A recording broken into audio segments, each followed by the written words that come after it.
3 concepts essentiels à connaître quand les débats partent en sucette. Le premier, c'est le paradoxe de la tolérance. C'est un concept philosophique théorisé par Karl Popper en 1945. Si une société est tolérante sans limite, sa capacité à être tolérante est finalement détruite par l'intolérant, qui va se servir des outils de la tolérance pour accéder au débat, et ensuite ils vont pervertir le débat pour arriver à leur fin. Et à terme, une fois dans la place, interdire le débat et la tolérance. Donc, le paradoxe de la tolérance, c'est que quand on est tolérant, on ne peut pas tout tolérer. Le deuxième concept, c'est la loi de Brandolini. La loi de Brandolini stipule qu'il faut beaucoup plus de temps et d'énergie pour réfuter des fausses idées qu'il n'en faut pour les dire. Exemple concret, imaginons un débat où le temps est réparti à 50-50 et qu'en face, il y a de la désinformation.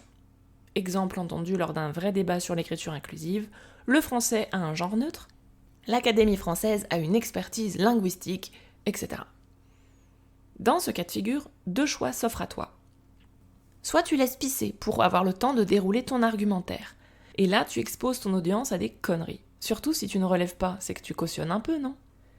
Soit tu dépenses tout ton temps à débunker tout ça, expliquer pourquoi c'est faux, et tu n'auras probablement pas le temps de tout expliquer non plus, et tu n'auras pas non plus le temps pour avancer tes propres idées à toi, qui seraient pourtant sûrement beaucoup plus intéressantes. Le troisième concept, c'est l'effet Dunning-Kruger, ou effet de surconfiance, qui joue beaucoup aussi dans les débats. C'est un phénomène selon lequel les personnes les moins qualifiées d'un groupe tendent, d'une part, à surestimer leurs compétences dans un domaine, mais aussi ne savent pas identifier la réelle expertise quand elle est en face d'elles, ni leur propre incompétence. Et ça biaise le débat, puisque l'incompétent se croit compétent, et ne te croit pas compétente.